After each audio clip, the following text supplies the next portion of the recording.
Approval agenda, I got one thing I wanna add, I guess we put it on unfinished business is elections and officers. Speak up, please. Can you use your microphone? I, do I have to push the button? You just have to push it once, you don't have to hold it. I'm on, so. Are you talking into it? Huh? Are you talking into it? No, I mean, how close you gotta be? Yeah, when you turn it up. I mean, my voice. Got it, really talking.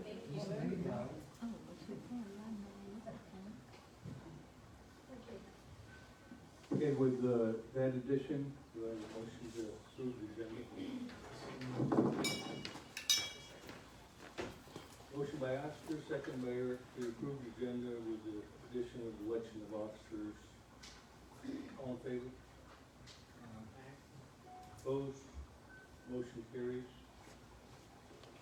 Approval of the minutes, we got two of them, May 13th and May 20th, special meeting.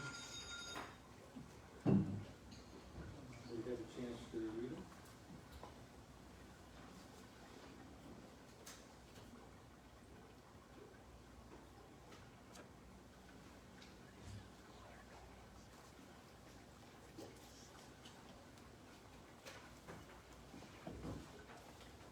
A motion to, and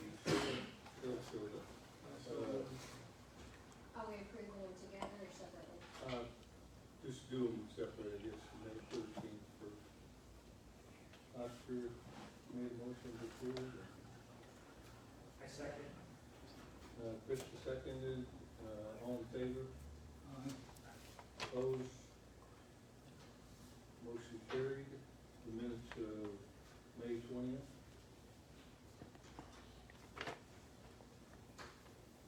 Make the motion. Approve minutes for May 20. I'll second. Motion by Eric, second by Oscar to approve May 20th minutes. All in favor? Opposed? Motion carried.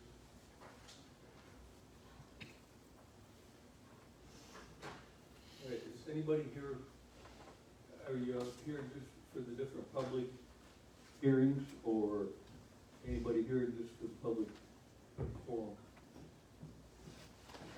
You'll get a chance to talk at public hearings too, so if it's something that doesn't pertain to those.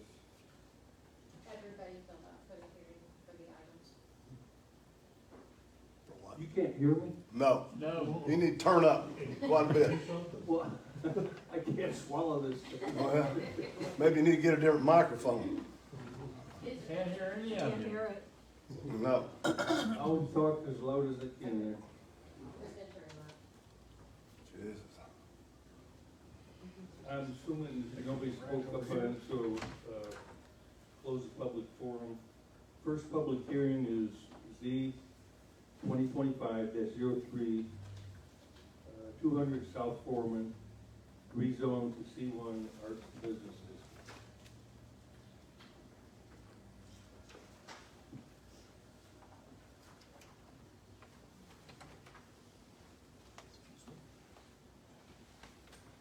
Does any member of the planning commission wish to abstain from voting on this agenda? Okay, Chris, Yes. Chris abstains. Let the record show there are 5 members present for the, we do have a quorum. Chris just got that. Does any member of the planning commission wish to report ex parte communications?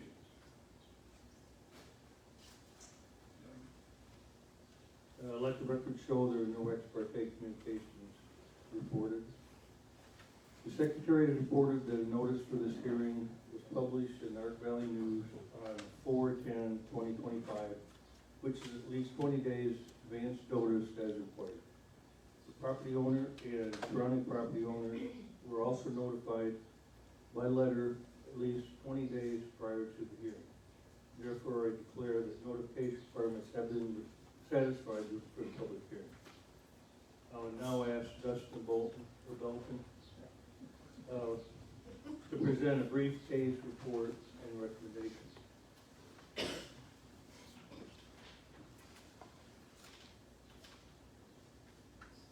Okay. Z 2025-03 Westloo LP. They would like to rezone to C1 Arts and Business District from the R1 Single Family Residential District.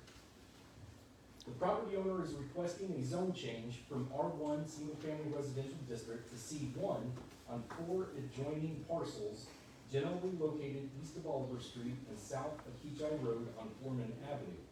The addresses are 201, 205, 225, and unplatted South Foreman Avenue. The properties are a total of 1.538 acres, 3 of which are undeveloped. The owner has plans to adjust property lines and develop 3 of the properties with smaller houses/lots or barn dominiums. One lot, 205 South Foreman Avenue, will remain as a single-family residence with a work-from-home function. This rezoning will bring this particular property into compliance with the zoning regulations. R1 Single Family Residential District has a minimum lot size of 9,000 square feet. C1 Arts and Business District has a minimum lot size of 2,500 square feet. The owners also own 2 of the properties north, 125 South Foreman, and the north adjacent lot, both of which are zoned as C1 Arts and Business District. The owners would like to stay consistent with their zoning. Down here at the end is a quick picture. I'll go over this again here in a little bit. There have been no zoning actions on these properties. Adjacent zoning and land use, north is R1 single family residential, south is I1 undeveloped, which is industrial, east is R1 and I1 single family residential and undeveloped in the industrial area, and west is C1 used as commercial. Foreman Avenue is a paved 2-lane collector road with open ditches. The future development plan map depicts the subject properties as appropriate for arts and business. The Kechi 2040 comprehensive plan does state new single-family housing should be discouraged or avoided, but does not prohibit such developments. Chapter 6, housing of the Kechi 2040 comprehensive plan state, Kechi desires an increase of housing to support the projected increase in population and economic development. To support increased population, housing supply must increase. Kechi also desires the efficient use of existing housing stock. The older housing, especially that within and surrounding the Arts and Business District, should be utilized to its full potential. Kechi zoning regulations state for C1 Arts and Business District, it is the intent of the district to preserve the integrity of existing neighborhoods while providing opportunities within Kechi's court area for a vibrant mix of housing, arts-based businesses, and compatible commercial land uses developed at a walkable scale and density. Recommendation: based upon information available prior to the public hearings, planning staff recommends that the request be approved with the following conditions. No new commercial businesses may be built on the properties. This recommendation is based on the following findings. 1, the properties to the north and east are zoned as R1 and developed with single-family homes. To the south and east of the property is zoned as I1 and undeveloped. West of the properties is zoned C1 and used commercial. 2, the request of a rezoning is in conformance with Kechi's 2040 comprehensive plan as discussed in the staff report. 3, staff do not anticipate a significant increase in public utilities or services. There it is. 4, the subject sites are currently zoned R1 single-family residential district, which has a minimum lot size too big for the owner's plans. 5, one property was developed in 1900 and the others are vacant. 6, staff does not anticipate that approval of the request will have significant negative impacts on the surrounding properties. 7, the request for a zone change is in conformance with Kechi's 2040 comprehensive plan as discussed in the staff report. 8, staff do not expect negative impacts on community facilities. 9, no input, positive or negative, has been received from the public at the time of the staff report. There have been questions that came in and questions answered. Going back up to this map, these two parcels up here are what the property owners own right now, which are zone C1. 201, 205 are to be, are R1, and they would like it to be C1. Down here on these bigger lots, I'm sorry, yeah, 201. The idea is to create an extension on Foreman to end in a cul-de-sac with smaller parcels on each side.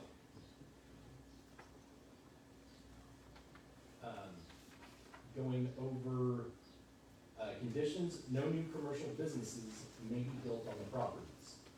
That was added at the owner's request to help enforce that they do not want commercial business at all. Aerial map. You see the aerial map here? We've got the home at 205, empty lot, and the 2 empty lots down here on the south side. Zoning map showing R1 and C1 and I1.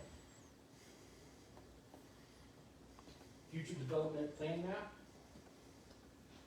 showing the area good for arts and business.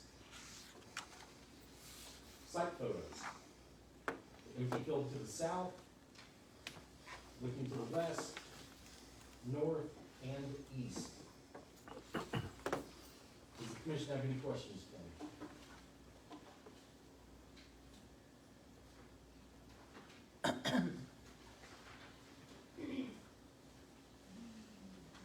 Any questions for Dustin? Perfect. Okay, thank you, Dustin. Yep. I would now ask the applicant to step to the podium and state their name and address for the record.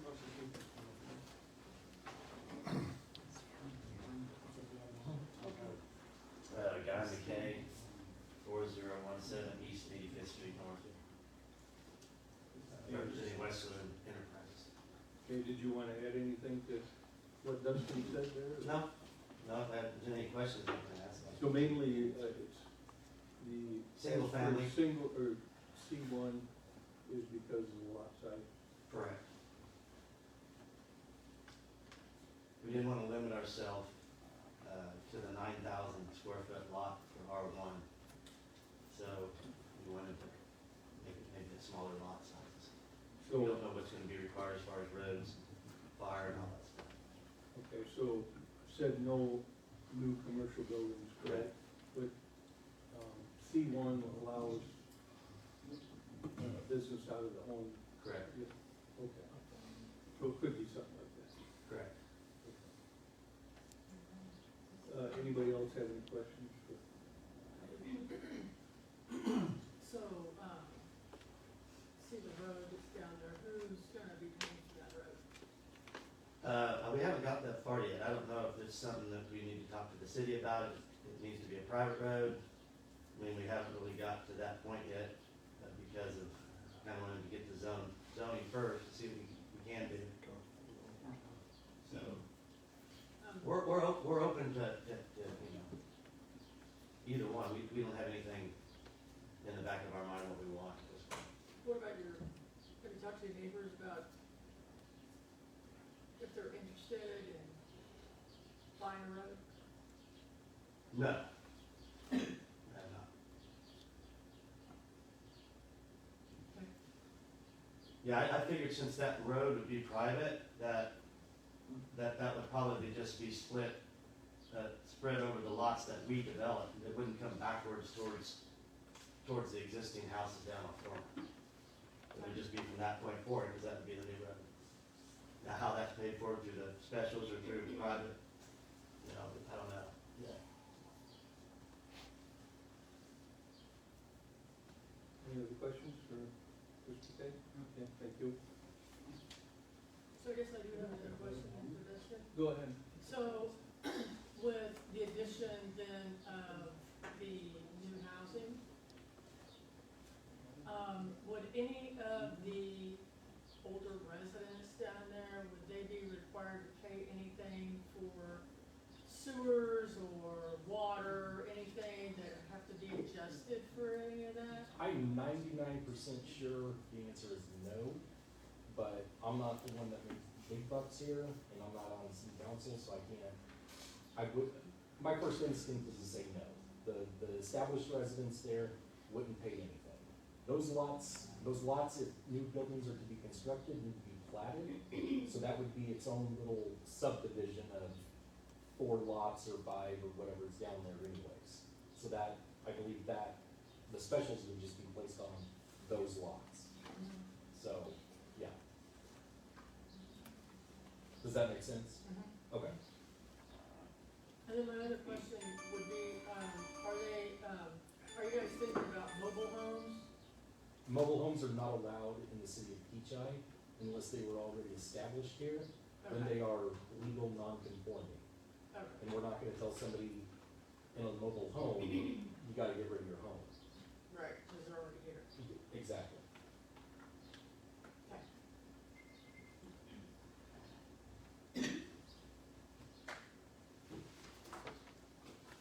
All right, any other questions for Dustin or the applicant?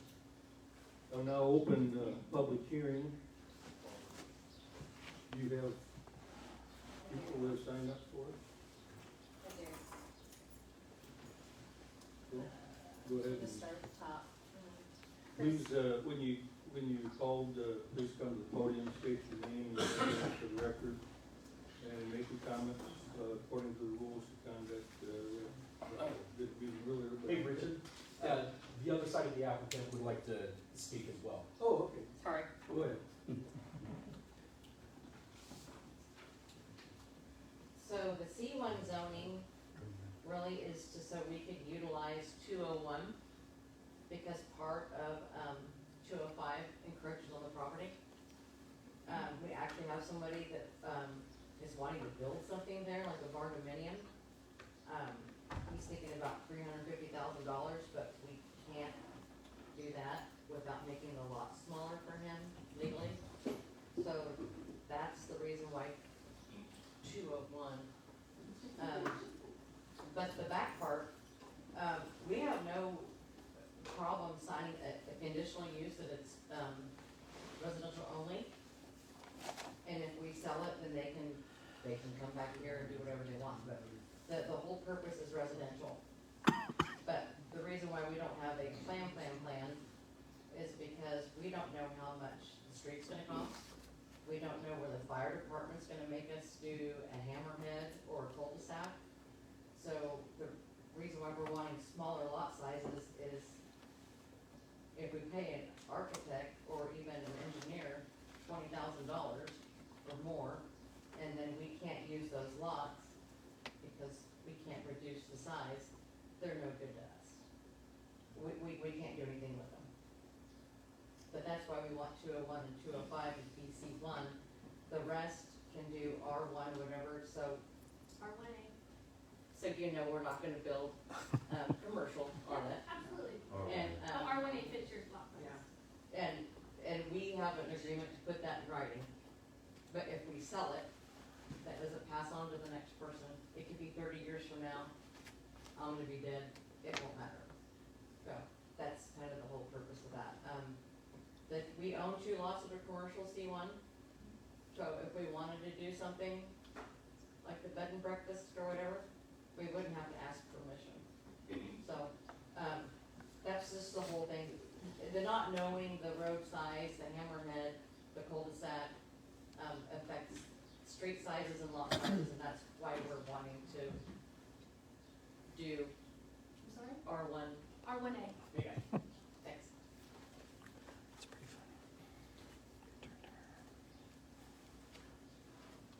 That's, okay, I'm a little confused here. I thought you wanted C1, On the 2 lots. just the ones, okay. And then these 2 down here, you want R1. 201 and 205, we need to have C1 because we can't utilize 201. The other ones, we agreed to do the R1A, as long as we can reduce the size of the lots in order to be able to develop it, because we don't know, the fire department what they're gonna require for a road to come in and out, et cetera. Dustin, is this change? Okay, go ahead. Never mind. It's all gonna be C1. But Okay, with, so with the the BC, conditional that's use what that it's not gonna be commercial, correct? Correct. There you go. It'll be in zone C1, C1, in but, C1 you can have residential. Yes. but it will be C1 with the conditional use that we will not put in commercial property. Right, okay, Dustin, just for clarification. So what does the lot size have to do for residential? That these don't meet? You probably said that, but. Sorry, guys, Michelle. You can click that button there and that'll shut them off. Right. It's for sugar monitor. It's not a text, it's help. Single-family residential has a minimum lot size of 9,000 square feet. C1 Arts and Business has a minimum lot size of 2,500 square feet. So 9,000 and 25. It's not gonna, no, that's the minimum lot size, Okay, minimum. what is this, what are these? How many square feet? For each lot, Well, yeah, what's the smallest one? we don't know yet because it hasn't been platted. Okay. This is, that picture up there is just a quick, essentially it's MS Paint from Microsoft, and I just drew on there kind of an idea of what was being told to me of what the plans are for the future. Okay, thank you. Yep. So I will open the public hearing, please, if you want to speak, fill out a piece of paper, Chris. Yeah. So we'll go ahead and. Chris go with Moreland. First one.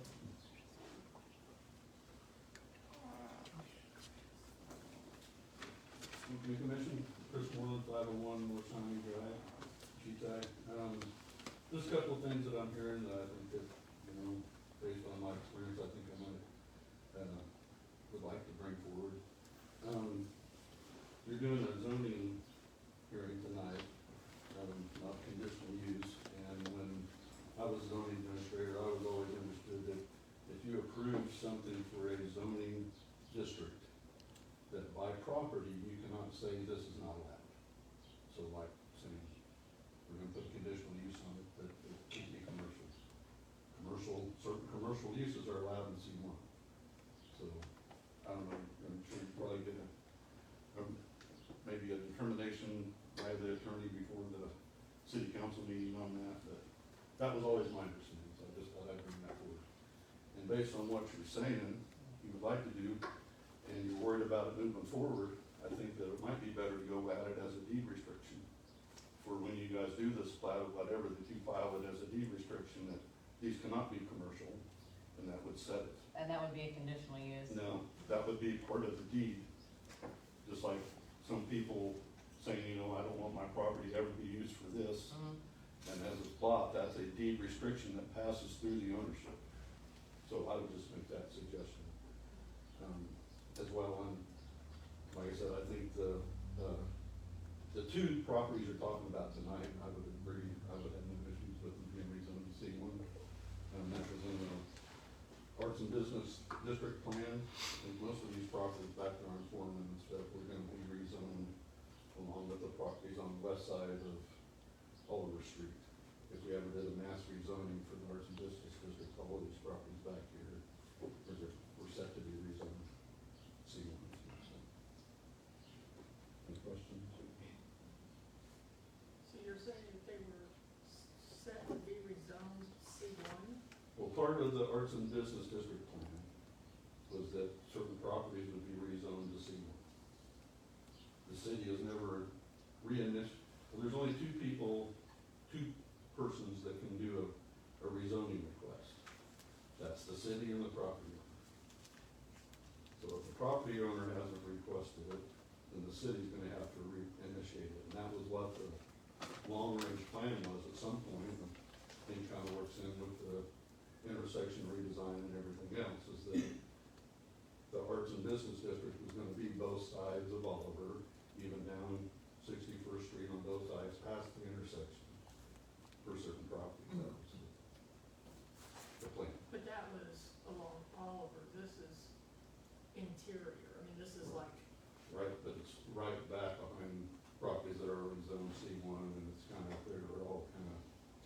right in there and would be in that walkable district area. But you've already set the precedence of having houses in there that people live in. And then residential property, single-family residential is allowed in the C. So, and that's another thing, just because a property is rezoned, if the current use is a legal existing use, until it, even if it's rezoned, residential is rezoned to commercial, that property can stay in residential use as long as it keeps being used that way. But if it stops being used as a residential, then it falls under the new zoning. So is this like, as far as you're talking about the 2040 plan, was it documented that that property back there behind, that property, where this is at, specifically, was going to be rezoned as C? Is that specifically documented somewhere? I don't believe that it's in the 2040 comprehensive plan. I believe it was part of the Arts and Business District redesign plan. It was more of a vision type document. And I couldn't say even with 99% surety that that was what I remember happening. Was that there was properties that were gonna be rezoned to C1 that basically went along 61st Street and Oliver in the interior. I remember that, but I didn't remember it being back, you know what I'm saying? I just Right. wonder.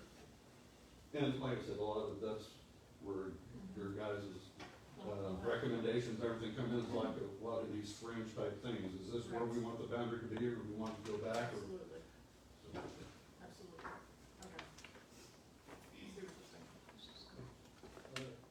Thank you, Chris. you're welcome. Who else is on there? Jody.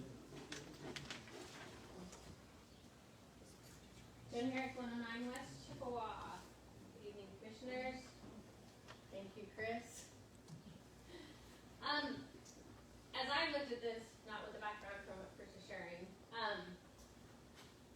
all of the properties that are going to be residential already fit in R1A. I reached out to Dustin about this when this was first published. It didn't make sense because there is still a lot of residential. Currently, almost all C1 is directly accessed from either 61st or Oliver directly. It doesn't go down another road. The first two properties on Foreman are C1 because they were antique shops. And then they got turned back to residential. One's currently operating as an Airbnb. I've talked to a number of residents, I've talked to some business owners. There is some concern about it going all C1. Foreman is really not designed to be a commercial access road. If you've gone down Foreman, it's a pretty little road. So that is a concern. I'm very thankful that they did come forward, even though it sounds like maybe it didn't matter. I'm confused a little bit now.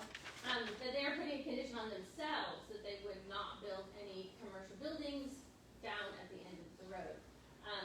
R1A for residential, the 201 as well as the vacant areas, that's 5,000 to 10,000 square foot. That's plenty of square footage for any kind of residential that they would want to do. The house, they really want C1 because they want to operate the business from there. And so it can't stay residential.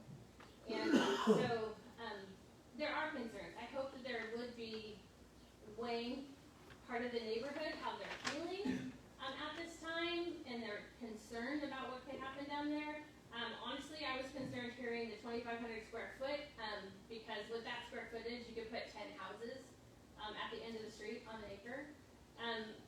And that's not what they're proposing, but those are just like concerns. When you start looking at what's allowed in the zoning, it's like there's a lot of options of what could actually happen on, especially the acre portion of the property. So I know that it has to be all or nothing because it's a C1 application and they can't start splitting it out right now. So that's for you guys to decide. There's some potential concerns that have been raised, like are these going to be for sale if they're built? Are they going to be for rent? There's just like a lot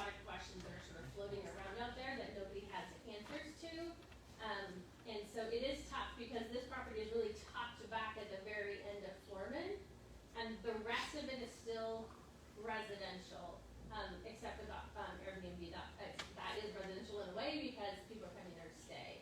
So, my hope is that you would consider saying no to a full C1 and consider changing 201 and the two pieces below 205 to R1A, which would satisfy all the residential requirements that they're asking for. So, thank you. Thank you, Joni. Next.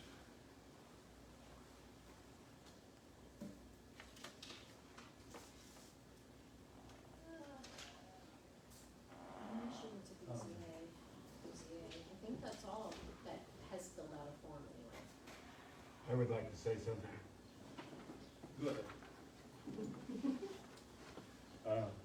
My name is Arnold Thomas Jr. And I grew up on Gorham. I learned to ride bicycle on Gorham, and it was sand. It was sand for a very, very long time. That road was never incorporated underneath it. They came in years ago and just put pavement on, put asphalt on top. That's all that's there. And he said that there are ditches. There are no ditches for drainage. The drainage runs through people's yards, runs down the alley. There is a ditch, maybe 50 to 75 feet, right at the end of Foreman and 61st Street. That is the only ditch. And one of them is brand new. Since they built that new mini house next door, they built that ditch there. That ditch was not there. You know, my backyard washes down the alley. So much water goes down the alley. You know, that's just part of it. I mean, we finally got some kids moving back into the neighborhood. Like when I was a little kid. Finally got little kids running around on the street, and you want to increase the traffic. You know, the construction has done enough about traffic. But, you know, you want to put 4 houses or whatever back there at the end of a dead end, and there's no drainage, there's no curbs. Incorporate it before you start building back there. And I recommend, if you're going to do something like that, make access to Oliver somehow. Buy it from F&H, something. Make access to Oliver. You wouldn't be having trouble with the semis we're having right now if you do that. Give me your name and address. Arnell Thomas Jr. My dad was a council member in the 60s. I live at 205 East Kechi Road. So I'm one house east of Foreman. Thank you. Do you have anybody else? Anybody else want to speak? I'll just open it up. If anybody's got a quick comment?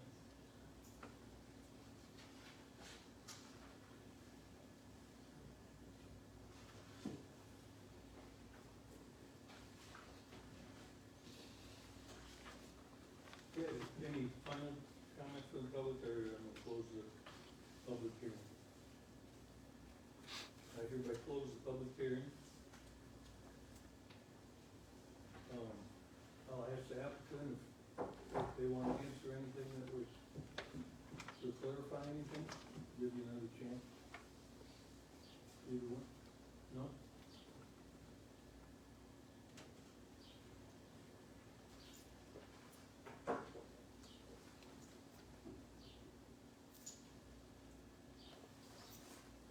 Okay, the planning commission will now begin deliberations. There will be no further public input unless planning commission asks for clarification or recorded comment. I guess I've been on the planning commission a long time. Yeah, that's, what Chris said is the way I will stick. You can't restrict the uses for C1. You can say that, but it's not recorded. I don't know exactly how that would work.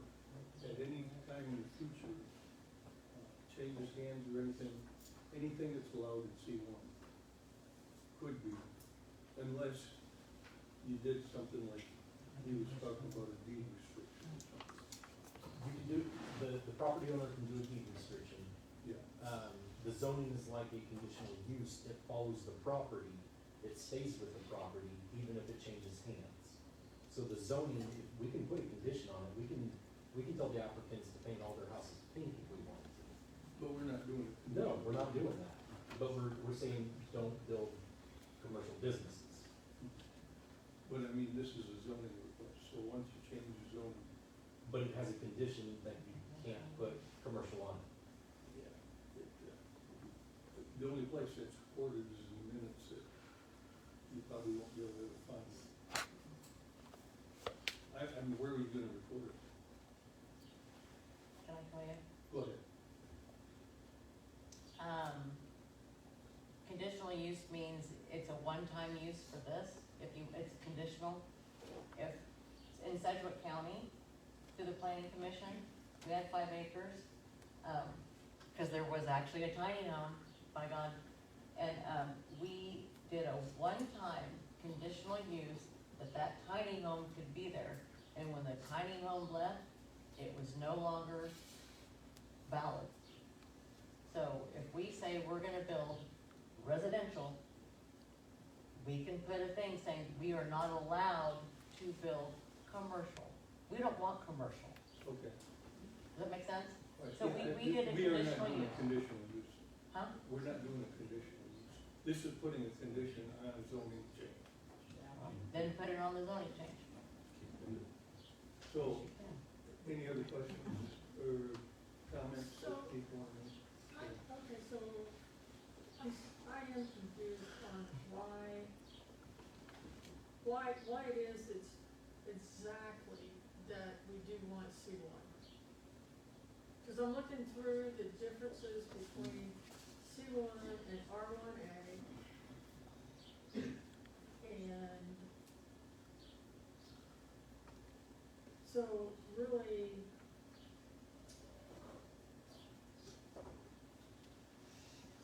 so do you want it because of the mixed use? So tell me again, what exactly? Smaller lot sizes for homes. So they can get more. But wouldn't R1, A, That's not what they applied for. okay, So R1A has to be at least 5,000 square feet, right? And you don't want, you want smaller than that. Is that what you're telling me? So say it again, cause I'm,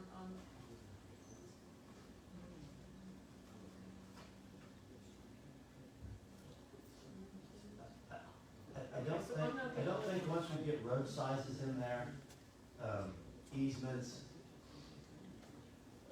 ditches, whatever the drainage we have to do, we don't really know what the $5,000, we'd hate to cut our throat and it comes in and we try to subdivide it and come in with lots that are 4,800 square foot. We just kind of shot ourselves in the foot because it's $5,000 square foot minimum. So we just took to the next one, hoping that we would definitely be covered there, because 2,500 square foot, yeah, it's a very small lot.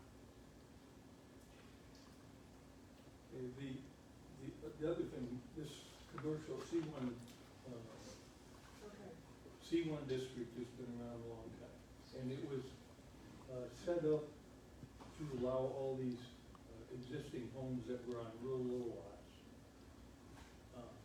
And they had businesses, they were lived in the back and they had, antique shop in the front. If you're only interested in doing residential, then it seems to me R1A is the appropriate requirement for residential. C1 is just going around the regulations, to get by with something less than what's required for residential. That's my opinion.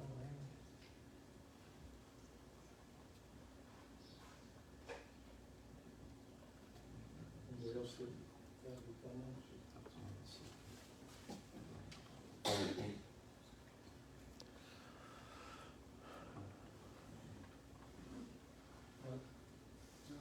No?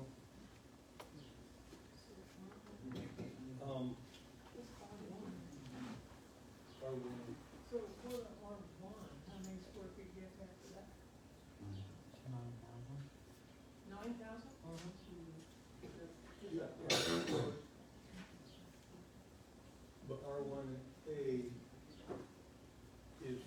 zero lot lot.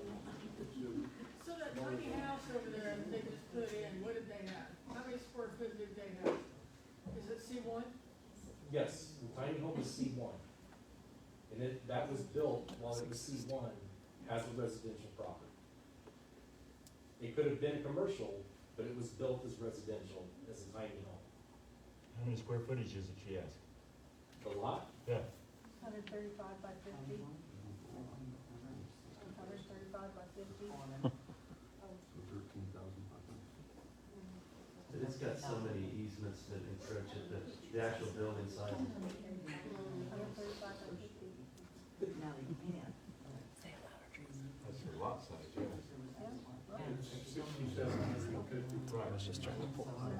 That's My house goes down. 6,750 square feet. yep, it's right there.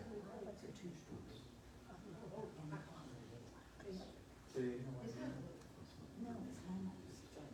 Let's go through the, do you have anything,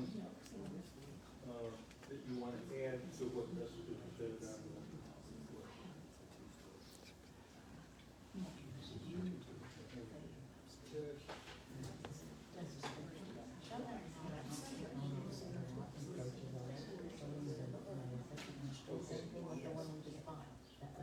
Yeah. Let's, hey, Richard? Yes. So, these two lots, this is where the house currently is, it does overlap on the other property to the north, Which one are you looking at? 205. The house on this lot up here is gone. This is an aerial image from 2024. That house is gone. This one overlaps, so this property line, when it's platted, is gonna have to be adjusted to make it within compliance. So it's gonna be even a smaller lot as well. And that's with side yards and setbacks and all that type of stuff. C1 will cover that. What about it being grandfathered in? That's why it's on the property line, because it's grandfathered in. We can't let somebody else build on that lot because it is a separate lot, because it's being encroached by somebody else's property. So my garage is Okay. on my neighbor's property, and he can't build on that property because my garage is on it. Okay, hey, we've closed the public hearing, so we're in deliberations here. Let's go through these items. The zoning uses and character of the neighborhood, I agree with what, Dustin has. Anybody, as we go through these, if you wanna add anything. Conformance to the trust, of the trust change to the adopted recognized, comprehensive plan. I agree, this was, when we sat down with the planning commission, and we kinda, was trying to figure out how far out we wanted C1 to go. And this was an area that would be considered, appropriate for C1.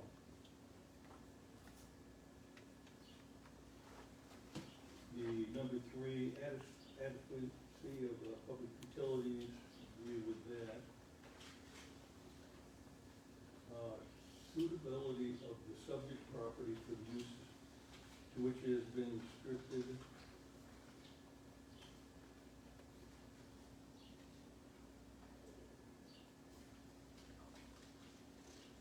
The only thing I'd say is, R1A, I guess I'd like that added, that it seems like R1A is a possibility to solve the problem, right? We can't zone it as R1A. Okay, well, I'm saying we can deny C1, and I'm just saying R1A, tell me why R1A went for what you want. What I want? No, I'm talking about Krista. Because if it's a 5,000 square foot and it comes with the road and easement and it's 4,800 square foot, we're out of R1A. Now we have to be C1. That make sense? Well, you don't even know. I mean, you haven't even planted this or figured Right, out and what we're not gonna spend a bunch of money for to see if it comes to 4,800 square foot per lot, then we have to go back to you and you say yes or no.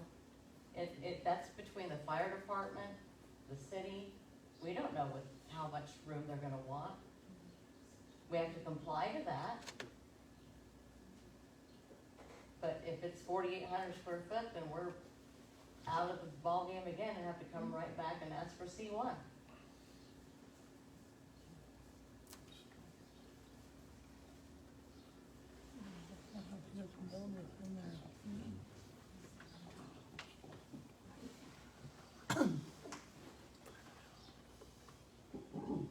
So I guess I would like to just add it to the record on number 4, the Dustin's, the R1A, maybe more appropriate. That's just my comment, so. Anybody agree or disagree?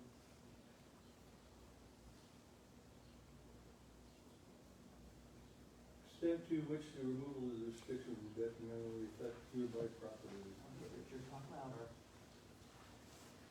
Extent to which removal of the restrictions will detrimentally affect nearby property.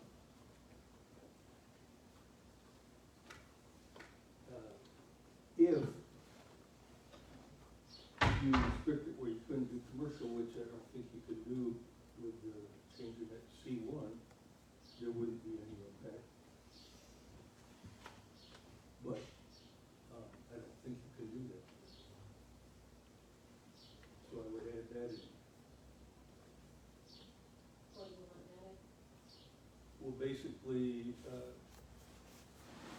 I don't believe you can restrict C1 uses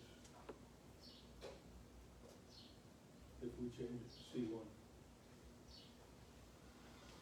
Number 7, conformance of the requested change to the adopted or recognized comprehensive plan. I agree with Justin. Impact of proposed development on community facilities, no problem.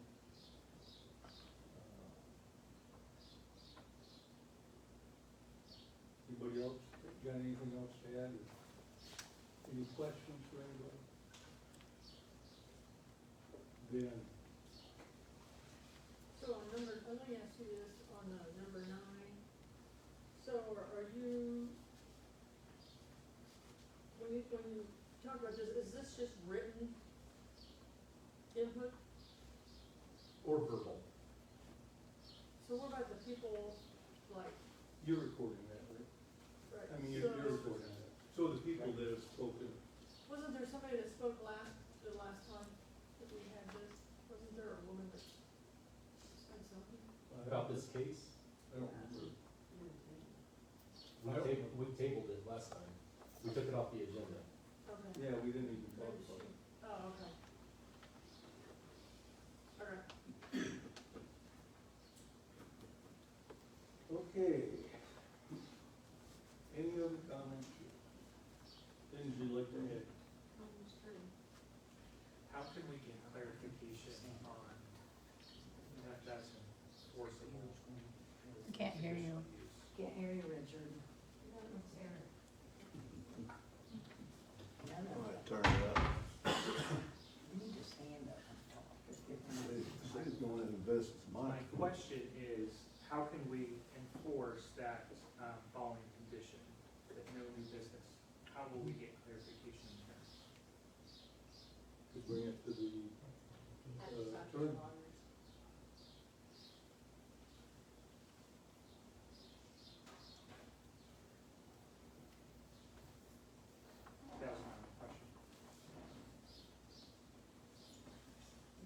Okay, hearing no more discussion up here, entertain a motion.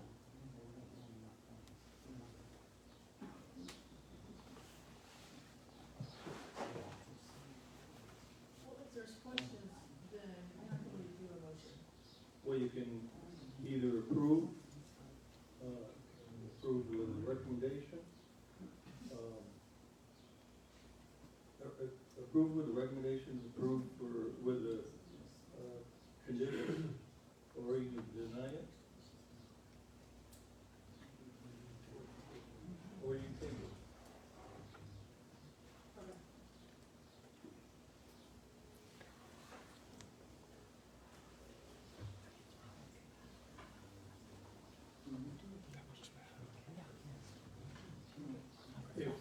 if you want clarification, whether you can restrict that, then, Richard? you'd have to pay it. You can request a deed restriction on the back two properties down here. That in order for the zone change to take effect, a deed restriction has to be placed on it that no commercial business can be built. Okay. That would satisfy all parties. It would still leave this 205 to still be C1 and be conforming. And the top one, it doesn't have a property on it right now, doesn't have a house, it would be that condominium. It would be a residential. The applicants have already stated that they have someone lined up for that property. So you would do this,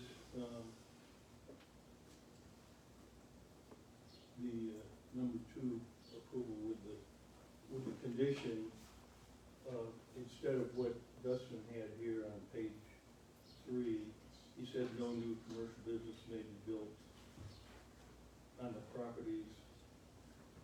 You would put in the deed that has to be deed restriction recorded to the county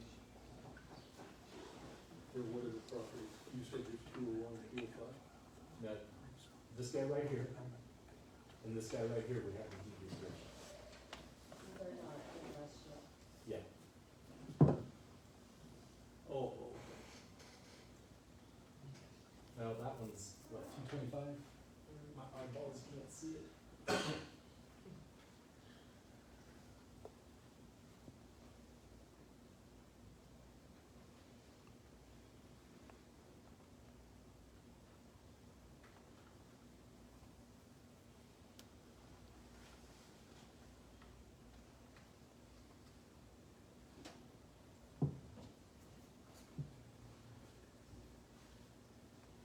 See, I still, I have to disagree. So it's like, somebody redeveloping a property for residential. And they wanna make even smaller lots than R1A, satisfies. So they're changing to C1, which they don't even want to do. Just so you can have a little lot size. I don't know, I tend to disagree with that. Seems to me like we stick with R1A for the plan. That's my opinion.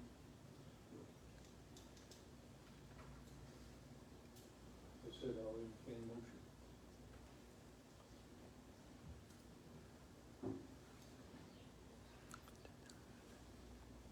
Just remember, the planning commission is here to determine whether it is legal and appropriate for it to be C1. You have to look at it from a black and white standpoint. It goes to city council, they get to vote with their hearts of saying, no, we don't want that to be C1, because we don't know if somebody's gonna put a roller coaster on it. Yeah, we're not going through our hard work. I'm saying that they wanna develop R1A. They don't want to develop zoning R1. C1.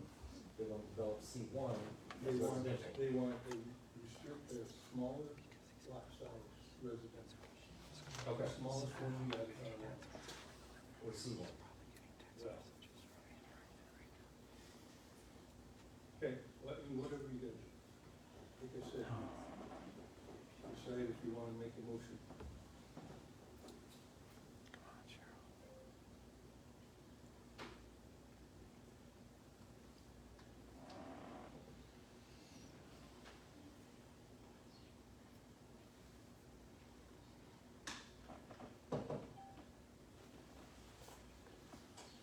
Okay, one last question, so, sorry, who is it that does the deed change? Is that you, or is that? Property owner. Okay. Is that, is your idea? Well, that's, The deed restriction? That's where we're putting the restriction. If you tell me I need to do it, yeah, we would probably do it, yeah, just off the top of my head, yeah. This is the first time it's popped up to me, so. I mean, that's just, saying it's, if that's what's, needs to be, I mean, that's the thing, right? We don't know. And we really need a lawyer sitting here telling us what we need. That's what we need.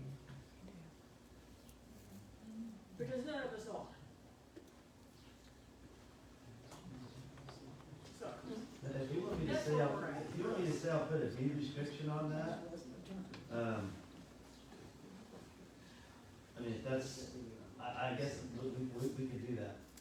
because what you're saying is that we need to tell us legally what we need to do. That's what, you guys are saying, right? Well, I don't know legally what I need to do here. I don't know legally. Well, think about it this way, if you don't put that in the deed, somewhere, and you change it to C1, the only place that I know that's recorded is in the Yes.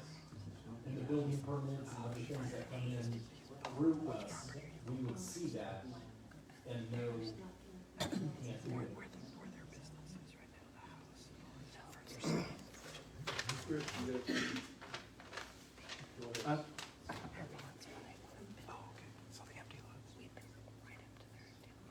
I would pretty much just say, you can just reinforce what I said, and I would do it for sure, but,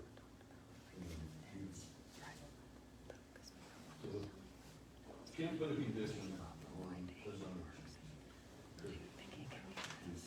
Put that condition on there, so, to me, pick any one of the commercial uses that's allowed in C1. It's just like saying alcohol, I'm not gonna allow that. Same thing as saying I'm not gonna allow any. You can't do that by the zoning district regulations. The other thing is, if you put a condition on the zoning change approval, that ordinance for that zoning change, and the city agrees, the city council agrees with you and says, we're gonna put this condition on it, the ordinance empowering that zoning change cannot be published until that condition is met. So they're still gonna have to plat it, review the deed restriction or whatever, before the zoning is even in effect.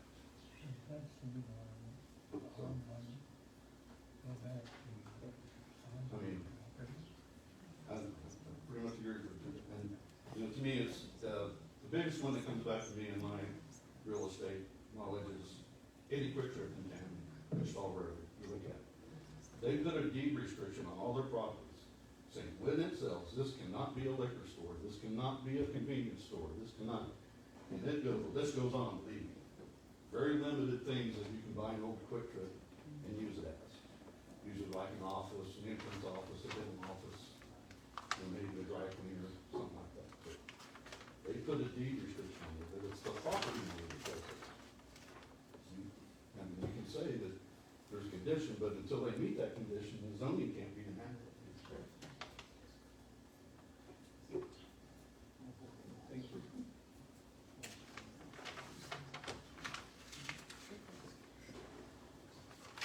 So, as I said, I would entertain a motion, and if we can come up with a approval or denial of a motion, then I guess we need to table it and get. Yeah, I'd like to put a motion on the table to move this public hearing to be adjourned until the planning commission meeting on July 8, 2025, to allow time to consider how to address the enforceable condition of no new commercial business may be built on the properties.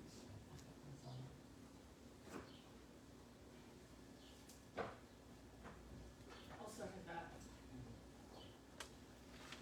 A motion by Eric, second by Cheryl to table hearing until, what was the date of the next one? July 8th, 2025, to get clarification on how to restrict no new commercial. All in favor? Aye. carried.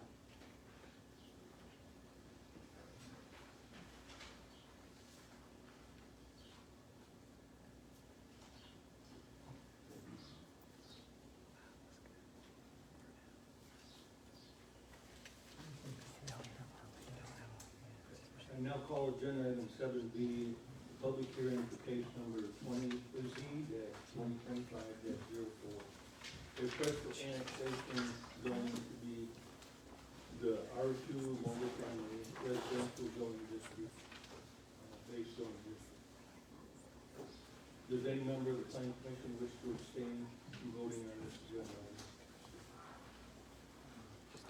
Let the record show there are no abstentions. We have a quorum of 6 members. Does any member of the planning commission wish to report ex parte communication?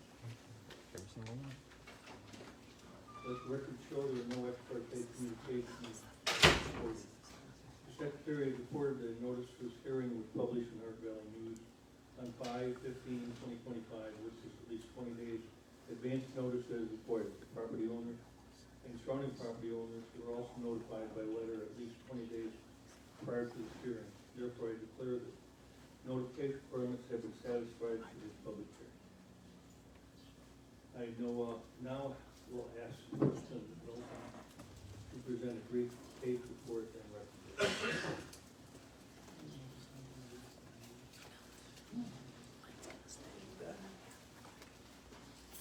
Z 2025-04 A&I Properties LLC.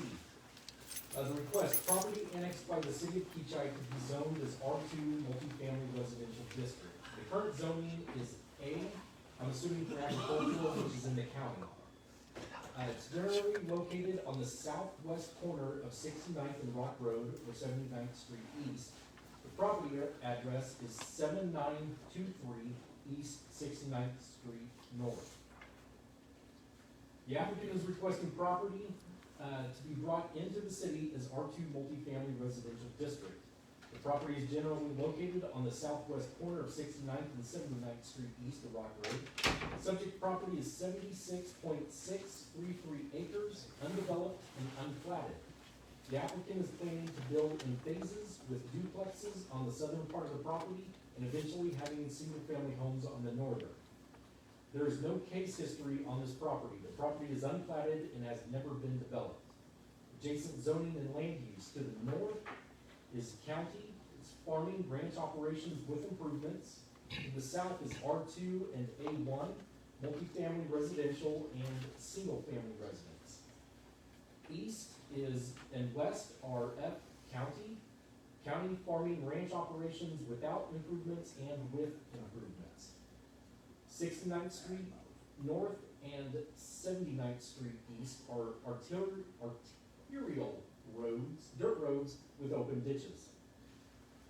The requested zone change is in conformance with Kechi's 2040 comprehensive plan. The future development plan map from the plan depicts the subject property as appropriate for housing use. Page 28 of the plan states to support increased population, housing supply must increase. Page 29 of the plan states, the mix of housing provides options for residents and potential residents to live in Kechi. Different people and people at different stages of their life desire different housing options.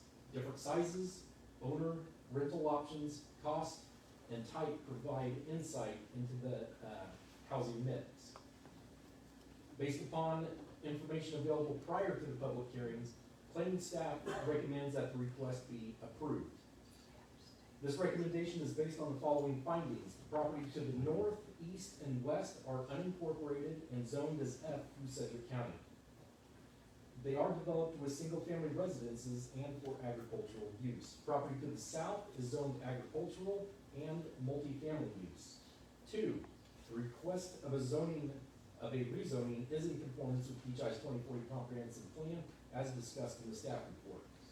3, rural water, SGO2 and Evergy serve the property. All public services can be provided to the property. Staff do not see a significant increase in public utilities or services. 4, staff do not see any issues with the subject property being zoned as R2 multifamily residential district and used in the way proposed. 5, this property has been vacant since at least 2005.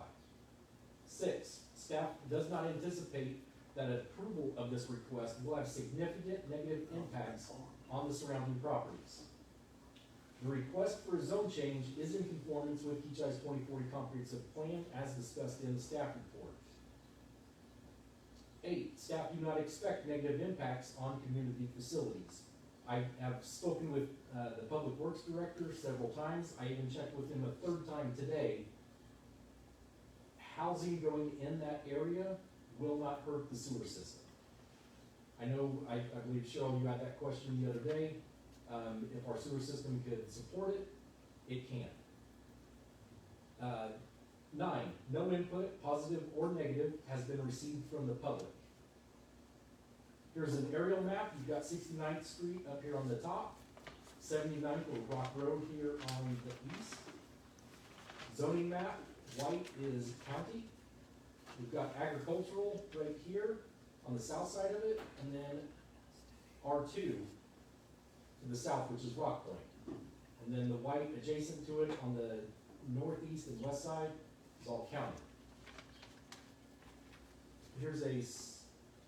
This is a proposed map of the area. It's nothing set in stone, it's not plat, it hasn't been submitted as a plat. Our engineers haven't even looked at it to decide, but this is kind of what they're thinking. On the right side over here is the south. They would build in phases, probably 3 phases total. But start with the south side, and as you move to the north, single-family homes.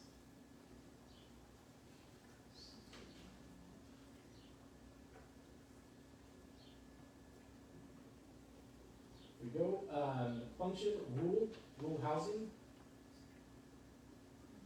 Site photos, subject property looking west, east, north, and south of the subject property. You can see some of the houses over here, behind the trees.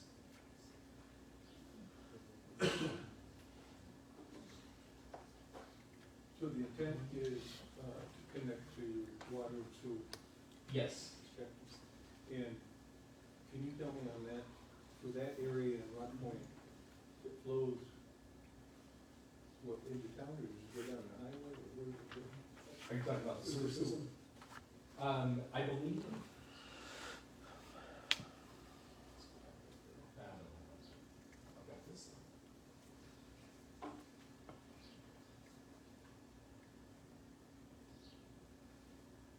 So it would connect from underneath Rock Point, I believe.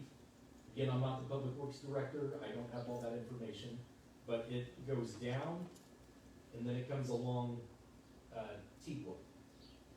And at some point, I do know that I believe it goes underneath K254 at some point and gets over to a lift station. So there's only lift stations at one along all of it? I believe so. Yep. And it doesn't cross 254 either.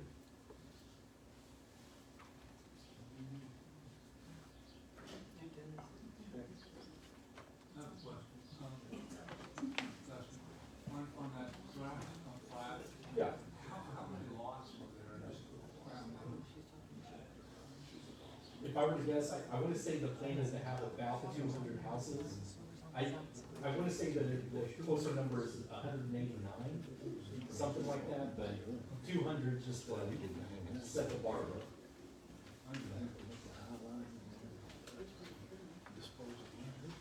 Any other questions for that? Did he, This ain't kangaroo song. did he specify anything about, because I remember sitting out here, for several city council meetings, several. And the discussion up here was about the sewer system. And about how, once we got to,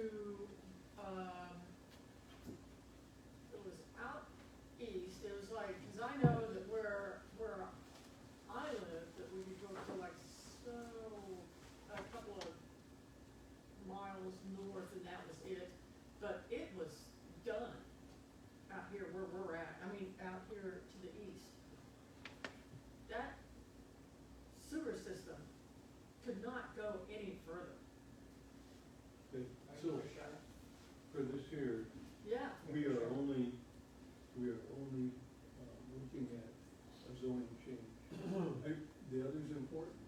oh, it But says right before, here, they're going to have to go to the city engineer right? and get all this stuff approved that, you know, this is just a first step to change the zone. Yeah, but it said, I'm I not mean- gonna vote for something that says that, it says right here that there is no impact. We're gonna put something in for that. If you have a comment to put in there, then we can add that in. But we are considering whether it's appropriate to change that to R two. The sewer It doesn't, we are not voting whether there is adequate sewer or, now there's a statement in there if there's adequate sewer and stuff, but the city has answered that they have it. Maybe we should table it until we find out that it's platted and we can get a sewer to it. You're not gonna, The they're not gonna sewers are continue there. It's a brand new sewer, went all the way through Tommy's and ours, and She says she's saying it's it's all not brand new. That tabled. don't even come in here to the city. Teresa, you remember, I know what you're talking about, yes. you know exactly what I'm talking about. No, No, I the could sewer not. system right here, yes. But that over Yes, you there is do. all brand new, don't even come in. Stops there. And It goes over to the other side, 254, cuts across there and hooks into this. So it's not Kechi, it's not even hooked into Kechi. Is that what you're saying? It's for Kechi, but for this little city part right here where we're at, no, it's not even for it. It's for the growth to go to the north and east. So it's not even hooked, you're saying it's not even hooked up to, To this street right here. uh-huh. Well, who's paying for that? Oh, with the people, the property owners. We got feed, Tommy got feed, everybody that was out that way got a big feed. that was when they were gonna put that school. And we've gotten nothing out of return except we had to, they put it on our taxes and we have to pay it every year. But all these other people get to use it for nothing, I guess. That's a whole nother kind of thing to talk about. Oh, okay, we'll talk about that. Okay. I was like, But that, yes, there is plenty of service. You got any other questions for this?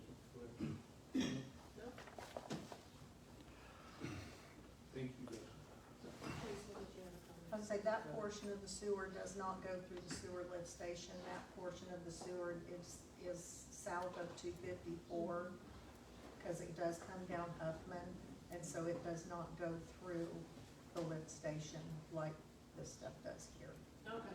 This will combine back at some point there? It all goes through the same meter to, back to Wichita, but it's a separate feed. Okay. I'll now ask the applicant to step to the podium and state the name and address for the record. Kirk Miller, Kechi Miller Engineering, I'm the agent for the applicant, and I'd be glad to try and answer any questions you have.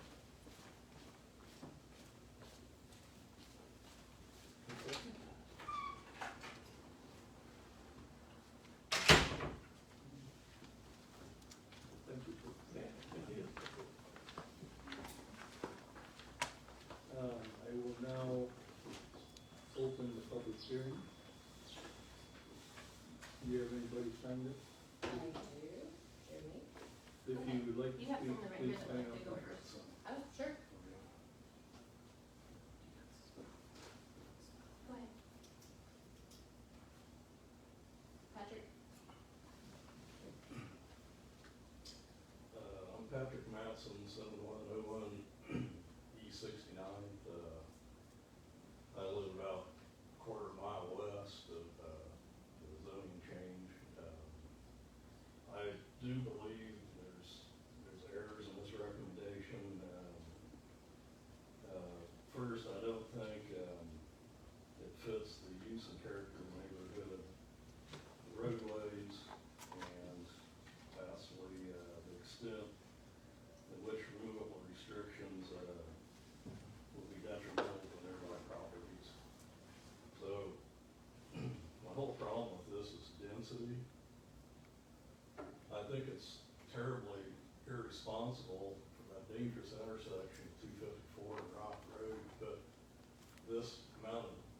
people through that intersection. There's been 3 fatalities, numerous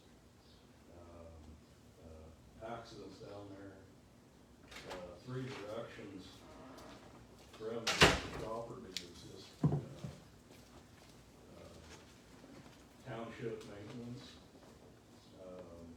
It's not well maintained. Now, Payne Township does a good job for the resources, but they just don't have the resources to maintain that road well.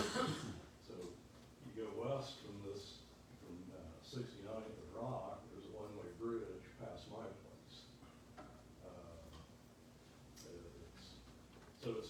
It's adequate for the number of people that live out there now, but it would not be as township roads for something like that. And next, I mean, there's my neighbor to the east, Richard Roach, has a stock farm, and he would be greatly impacted having 23 neighbors next to him barking dogs. So he has a cow-calf operation, and those dogs really disturb the cattle during calving season. And, conversely, his operations would disturb, this houses jammed right up next to his cow-calf operation. Lastly, I'd like to point out there is a Kansas State statute. Let me find it here. There's a Right to Farm Act, KSA 2-3201, and it kind of summarizes reinforcing the need to separate farming from high-density residential and avoid conflicts. So essentially, if you're farming next to it and you accidentally overspray your weed killer over into the garden of the residences next to you, you're not liable for dust, any kind of thing like that. So I recommend you reject this. Thank you. Thank you. Thank you. You have another one? I do. Richard Roach. I'm Richard Brooks, 7213-69. I live east of Pat. I'm the one with the cattle operation. And I've got hogs, I've got cattle, and all that. I don't know if them people are gonna wanna smell the hogs or not. I've been there 40 years. I don't think I'm going nowhere. And you get up there and you look at this map, you can't, ain't no way. There's high lines coming through that place. You gotta stay 75 foot on each side of them. There's a disposal well down there. You gotta stay away from it. Down there where they want the pond on the south, there's an oil well down there, and I don't know if it was ever capped.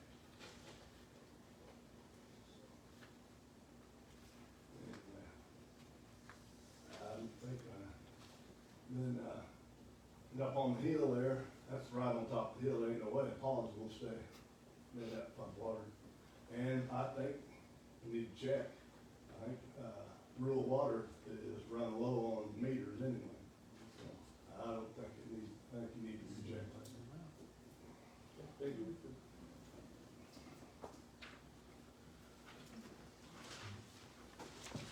Jody.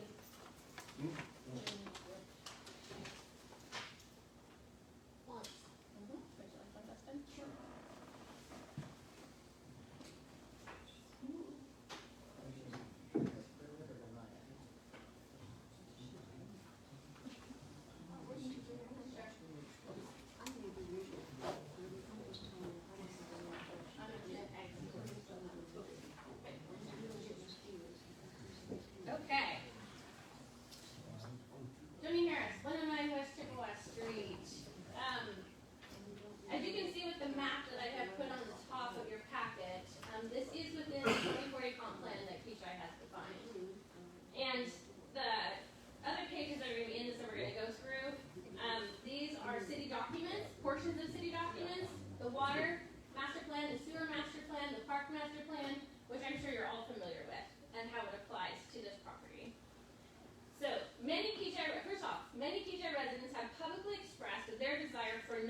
additional multifamily housing, and that new residential housing be single-family homes that are mostly owner-occupied. This was expressed with the Turtle Creek, Jeff Englert rezone cases, and Mayor Coleman brought that intent forward during the 2024 strategic plan update process. Kechi is a bedroom community, and many residents desire to preserve our small-town character and simple way of life here. For this development, how many duplexes are being proposed? How many single-family homes? Can this project be only single-family homes, R1, if something was to be worked out? Zoning Administrator Dustin Dalton indicated that Rural Water 2 is the water provider, but according to the map in the packet, it appears that Rural Water 1 is the water provider. I just need clarification for that for this development. And maybe the farmers that spoke could say whether it's 1 or 2 that services you guys. Should be one. That's what I thought, so it should be Rural Water 1. So has the city of Kechi received in writing confirmation that this rural water district is able to adequately supply for the water needs for this very large development, which currently this roughed out plat is 173 lots, which is significant. That's well more than 200 homes, especially if none of them are duplexes. And do they have the necessary fire hydrant water pressure flow for emergencies? July 13th, 2023, PEC presented the Kechi City Council with water and sewer master plans for the city of Kechi. No discussion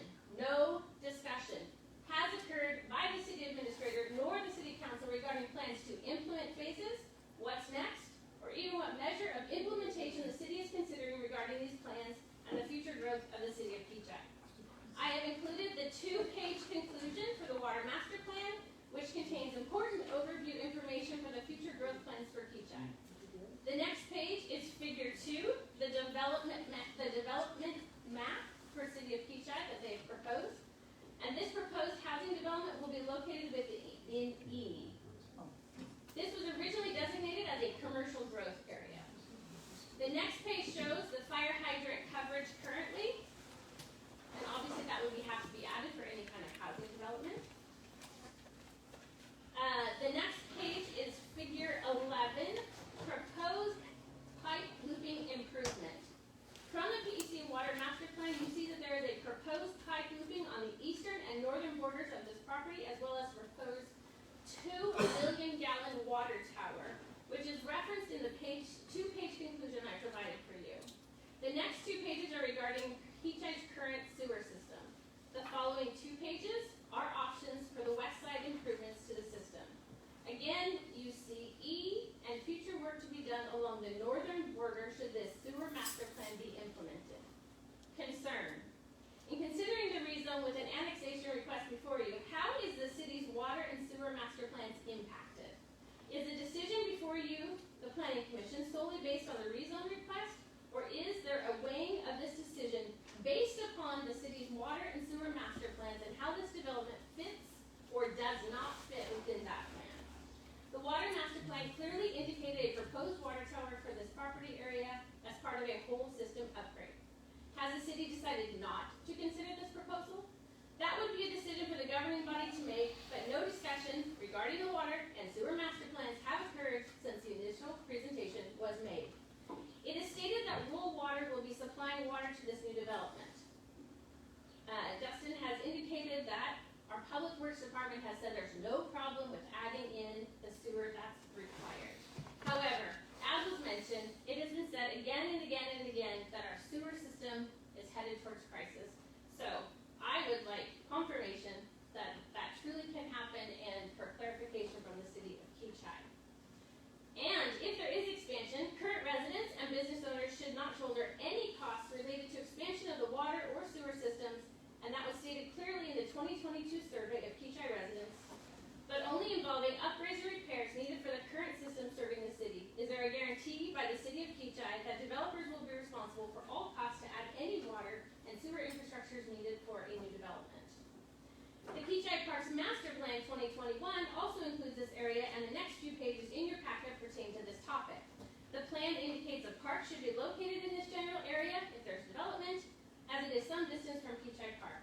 While 3 storm drainage ponds are included in the neighborhood plat, there are no green spaces, and a neighborhood of this size should have a place for children to play and possibly green space for small gatherings. A minimum half to 1 acre neighborhood park would be appropriate to be included this proposed development, and I strongly encourage that to be considered consideration in this rezone proposal. Should the planning commission determine to do so, recommending a playground area and possible picnic area should be included. And according to the master plan, also, the eastern and northern borders are a future bicycle pedestrian paved trail. It's all part of city plans. So, I actually agree too. There's great farm impact. It's tough. Kechi's now in this wrestling position where they have growth that they've identified, but you also have farmers who have been here for decades, and that should be part of the consideration as well. And finally, unfortunately, I have one last concern that I'd like to share. While the owner applicant may be a very nice person, A&I Properties LLC is in forfeiture with Kansas Secretary of State since July 15th of 2023. Therefore, I do ask for a denial of this proposal rezone and that the company get back in good standing before they come forward to represent to the planning commission. Any questions? What did you say? Secretary of State? So, A&I Properties LLC is in forfeiture with the Kansas Secretary of State since January 15th, or July 15th of 2023. They have not renewed their LLC. Okay, So, thank you. thank you. Anybody else? Nope.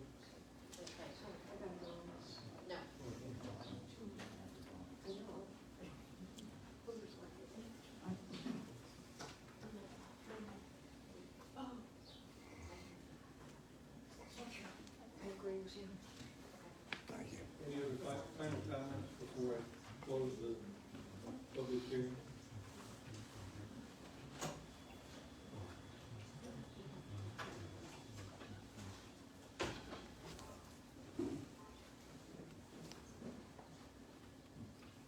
Please, the applicant, if you want to say anything else. We'll answer any questions if you have any now. Any other questions for the applicant? Or Krista, any questions for the applicant?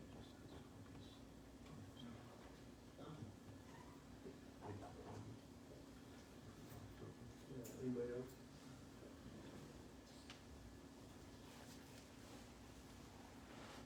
I hear no final comments. Go ahead and, I hereby close the public hearing.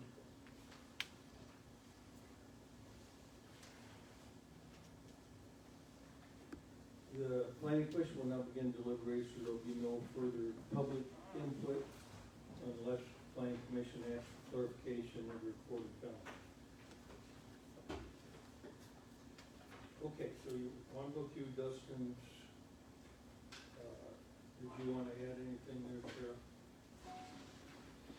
To his,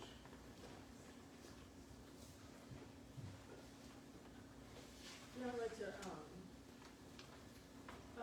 so,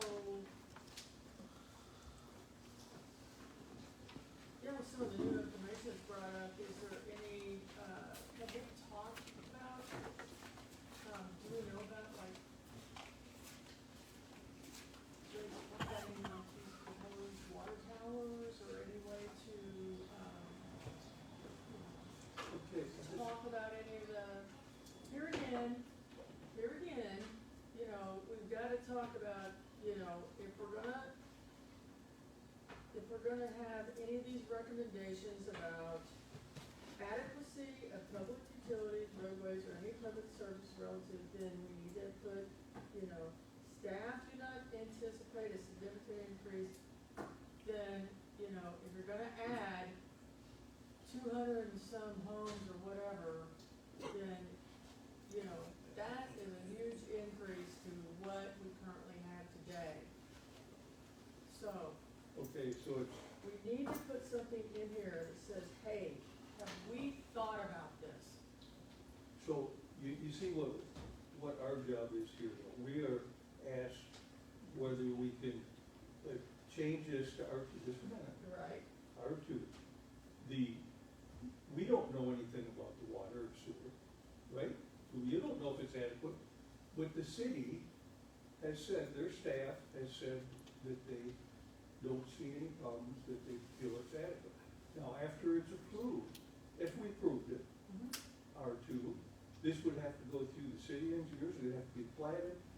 everything else. It's gonna be extremely, gone over, you know, on what's required for water, sewer, and everything else, roads, and all that stuff. There's gonna be bonds, you know, for all that kind of stuff. I get that, Okay.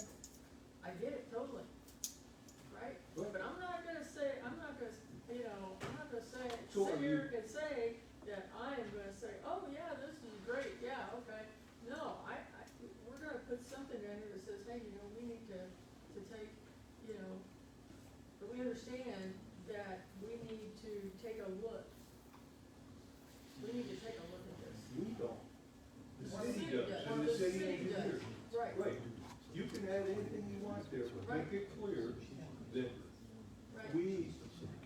the city is the ones that determine whether there's adequate I get it, utilities.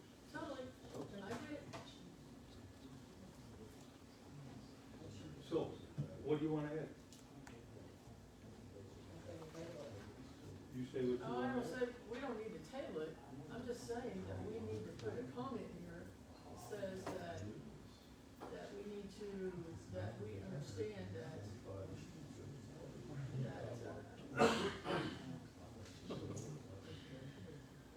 what's the perfect wording for that?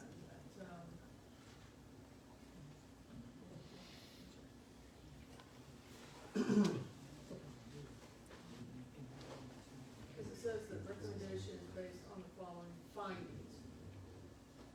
Nothing saying they've got rural water out there. There's nothing saying they can't have, sewage ponds or, you know. Yeah, they could do that and not. We really got on 5 acres. Well, 5 well, acres. I mean, you have those, just like you did over on Heritage. Well, but they have to be on a You have 5 to be acre on lot. 5 Well, acres. okay, I'm just saying that it But could this be. is what they're proposing. We haven't seen a plan. No, So that's where all that comes into effect. Because they're gonna have to go spend a bunch of money to do a plat, and we can Right. approve or deny it. Yeah, all that stuff, right now, they're asking one thing, is appropriate to rezone this to R2. All that other stuff's gonna have to be settled. But if you wanna add something, go ahead, tell us what you wanna add. They'll put it on the, okay, think about it. okay. That, It's not like it's gonna impact the farmers around there with their livelihood. 254 in Rock, by the way, is one of the most deadliest intersections in Sedgwick County. Wasn't that part of the 254 corridor, project? Yes, but somebody brought up that there's gonna be 260 people driving through there. Yep. Jody wants to make sure that there's confirmation that sewer can be viable. We don't know that. okay, so number 6, if you wanna add something about the, Can I pick, adjacent property. can I pick 3 or 4? 3 or 4 what? You can pick whatever you want. But you gotta tell them what you wanna have. I'm going with deny for zoning administration recommendation. I move that the planning commission adopt the findings and recommendations stated in the zoning administrative report for case number Z-2025-04 and forward a recommendation of denial to the governing body regarding this request zoning for annexation to be R2 multifamily residential zoning district. You're saying you're adopting the findings I that said I Dustin. deny it. Deny what? Yeah, I know, but I'm saying, you first said you're adopting the findings that Dustin. I'm reading exactly what this is. Now we're making new stuff for me. She read it. Yeah, this She one, read this it. one. I read three. Yeah, but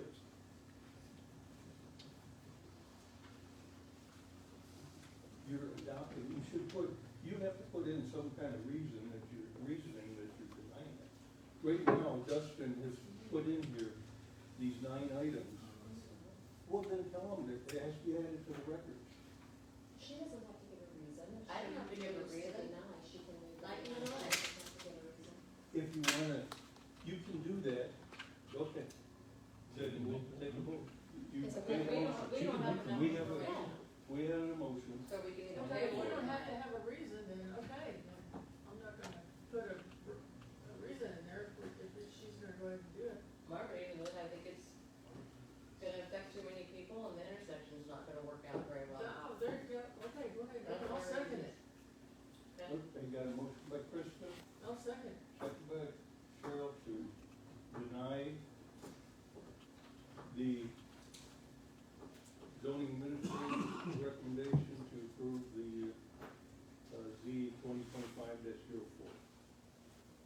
discussion?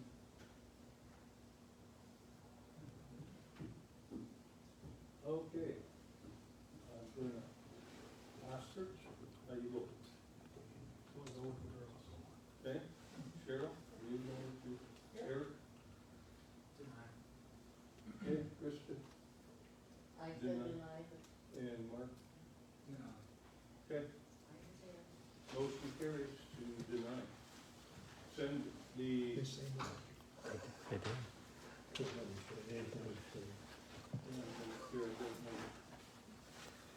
The recommendation and written summary of the public hearing will be considered by the governing body at their 6/26/2025 meeting to be held at 7 p.m. in this room. Now, this is one reason that you do add your comments here, because we haven't proved all we've done is recommend to the city council, but if you don't have anything recorded, a reasoning for denying it. You better go to the road meeting. corridor, the I water. just gave you a whole bunch of reasons. We did need to it. put all that in the minutes. You have a So secretary. when it goes, Okay, we're done with this.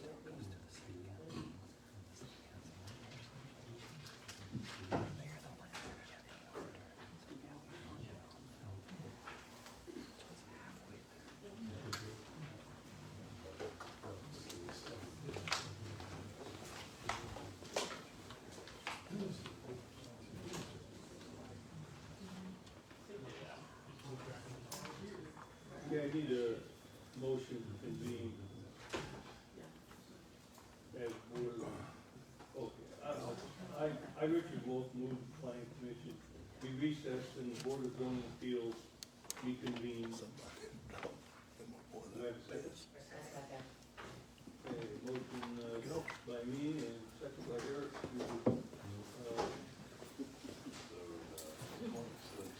Recess the, planning commission and this voting on board of zoning appeals. All in favor? Opposed? Motion carried. I now call agenda item number 7E. 7C, the public hearing for case number BZA-B-2025-01, the request for a variance to allow an in-ground pool in the side yard in the R2 zoning district. Does any member of the BZA wish to abstain from voting on this agenda? Let the record show there are no abstentions. We have a quorum of 6. Does any member of the BZA wish to report ex parte communications? Let the record show there are no ex parte communications have been reported.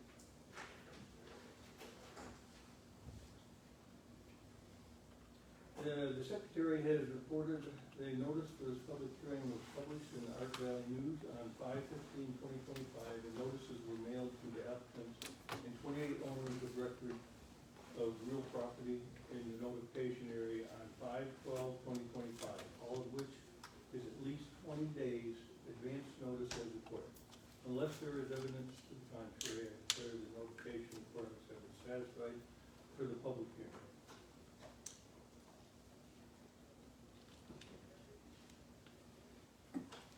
As first item of business, zoning administrator Dustin Dalton will present zoning administration report. Alright, BZA B 2025-01, Tim North, variance to allow an in-ground pool on the side yard on property zoned as R2 multifamily residential district. The board has jurisdiction to consider the variance request under the provisions of section 15.3 of the City of Kechi zoning regulations and as outlined in Kansas statutes annotated 12-759. The board may grant the request when all 5 conditions, as required by the statutes, are found to exist. The board shall consider the extent to which the evidence supports the conclusions required by section 15.5.D.12 and demonstrates that the hardship claimed by the applicant is an unnecessary hardship caused by the physical surroundings, lot shape, or topography of the subject property, rather than the proposed use being inappropriate for the subject property or incompatible with its surroundings or another mere inconvenience to the applicant. The hardship claimed by the applicant is not solely economic in nature, such as an attempt to avoid expenses related to meeting the otherwise applicable provisions, or a desire to increase the applicant's profit margin for such development. The requested variance will not diminish the condition or value of other properties in the vicinity or inhibit the rights of others to use their property in a lawful manner and enjoy the benefits gained from such uses. The requested variance will not result in an inadequate supply of light or air to adjacent property, create a substantial increase to congestion on public roadways, disproportionately impact public utility system service or capacity, impose a flood or fire hazard, or otherwise endanger the public health, safety, or welfare. The applicant has plans to add an in-ground pool to his property next to his house on the east side. Article 4.6J4 CI of the Kechi zoning regulations state that jetted spas and in-ground swimming pools are only allowed in rear yards. Article 5.7A of the Kechi zoning regulations in these regulations as applicable.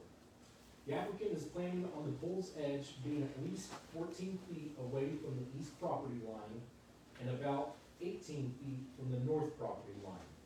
The west pool edge will be about 4 feet from the house. See the site plan below. I spoke with MABCD and they have no issues with the pool being 4 feet from the house.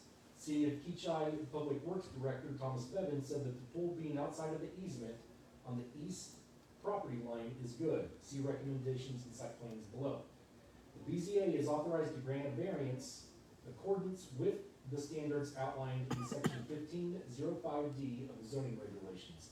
Approval of this request would allow the applicant to have an in-ground swimming pool on the east side of their house. Subject site was platted as Lot 8, Block 2, Northview Addition in 1977. The home was built in 1980. In 2017, a building permit was pulled for the addition of a patio. No other zoning requests or cases have been assigned to the property. Adjacent zoning and land use. North and south are zoned as multifamily residential, duplexes, and single-family homes. East is R1, single-family residential, and west is R2, multifamily residential with a single-family home. Criteria for granting variance. 1, the request for a variance must arise from a condition that is unique to the property, is not ordinarily found in the same zone or district, and is not created by an action or actions of the property owner or applicant. Staff analysis. The applicant states that he has a unique situation for his property due to it being a single-family home on an R2 multifamily residential district. 2, the granting of a variance shall not adversely affect the rights of adjacent property owners or residents.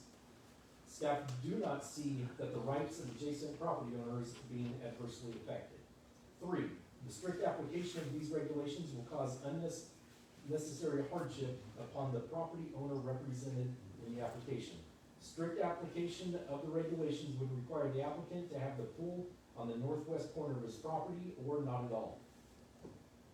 4, the granting of variance shall not adversely affect public health, safety, morals, order, convenience, prosperity, or general welfare.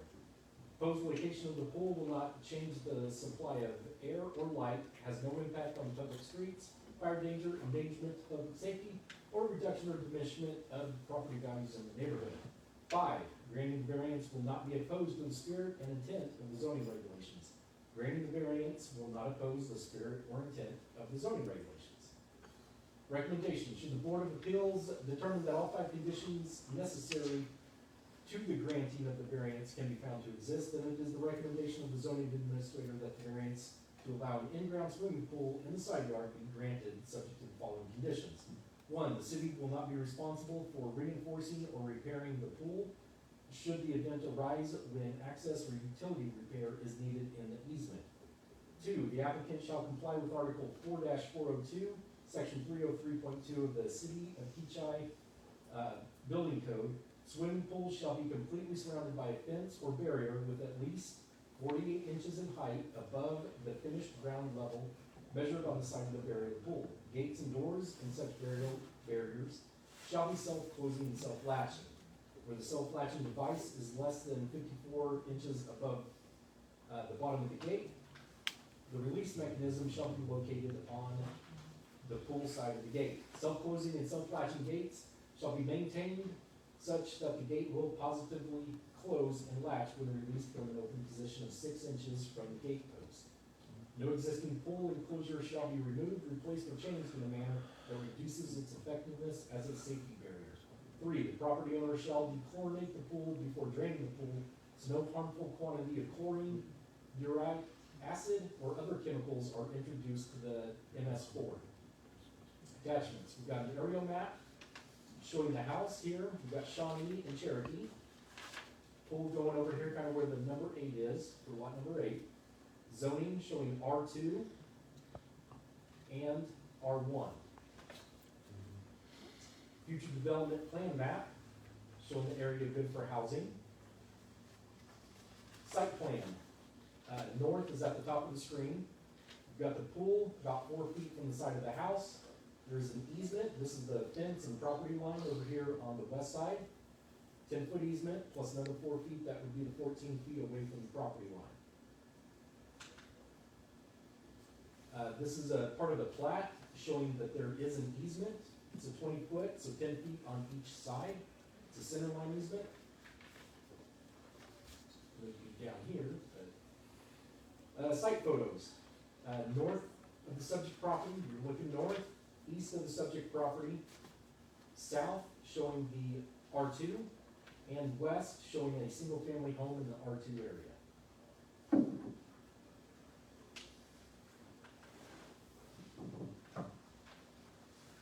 Any questions for me?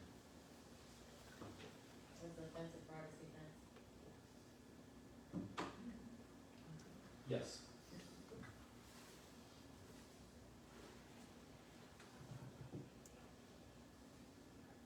Any other questions for Justin? Thank you, Justin. Yep. I will now ask the applicant, they'd like to step to the podium and state their name and address and what, if they want to add anything. My name is Tim North, and I live at the property at 408 West Cherokee Drive. I've been a resident of Kechi since about 1988 at that location. Our plan is, long-term retirement goals is, our plan is to retire here in Kechi. And part of that plan was to have a covered patio, which I have already, and the in-ground pool, to enhance our quality of life. It was quite a surprise to learn that in-ground pools are not allowed in the side yard. It shocked both me and my pool contractor. But above-ground pools are allowed. That just didn't really make a lot of sense to me. So after several discussions and meeting with the city administrator, Matt suggested I apply for a variance because he could not find a good reason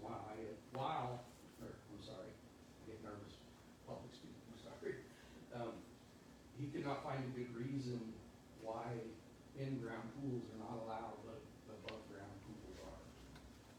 So I also, took a look around the surrounding cities and can't find any regulations similar to what we have here in Kechi. So, and then also looking around other cities and, I see spas and pools in the side yard, in all of our surrounding communities, so. And then also looking around, our city, I also found, examples of side yard regulations not being followed, so I assume variances were granted in those cases. That's just an assumption on my part. So, I ask that you please approve my variance as well. Thank you for your time. Any questions? You gonna have an automatic cover? Yes. And I've already done most of the work for the self-closing gates. I have a large 12-foot double gate on the west side of my property, and the cost to make that auto excessive, so I just whacked it down to a 4-foot opening. And, some of the recent storms helped me out, because it broke some of my fence posts, so it was easy to change it to a 4-foot gate. And, you know, this whole area is surrounded by a privacy fence already, so. Thank you. Thank you. Any other questions? Okay. I will now move on to the public, for public comments. Do you have anybody signed up? Well, Tim did, but he isn't here to talk, that's fine. Dottie, is she still here? She said, she told me she had to leave at 8:30, and she said she didn't have any objections, just didn't want any more mosquitoes. I agree with her. I'm probably gonna pay for mosquito prevention once the pool's installed, because I don't want them either. And they seem to really, really like me, so. Other than that, then. None? Okay.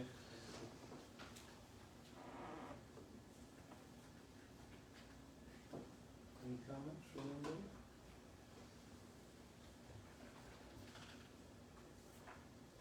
Do you agree with Dustin's comments he made? If so, I'd entertain a motion.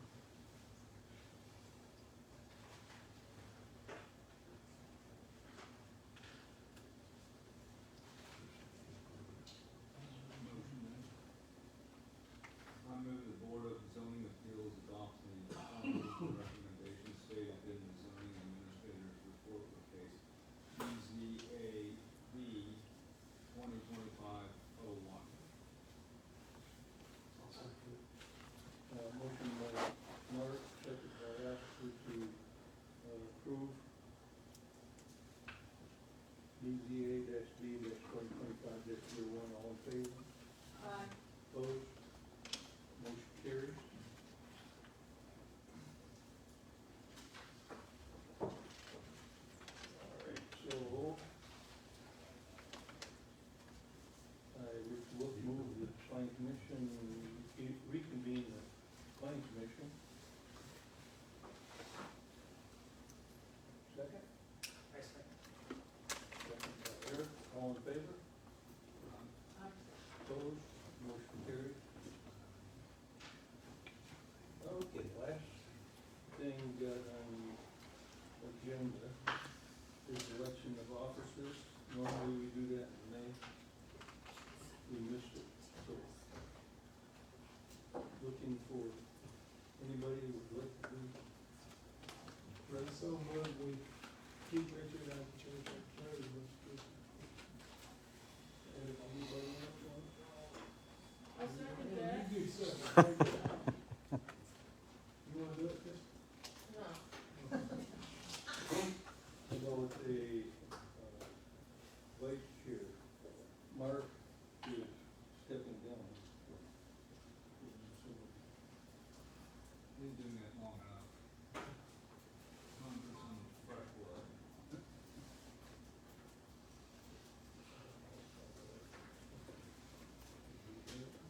Sure, fucking yeah. I got him in. I voted for him.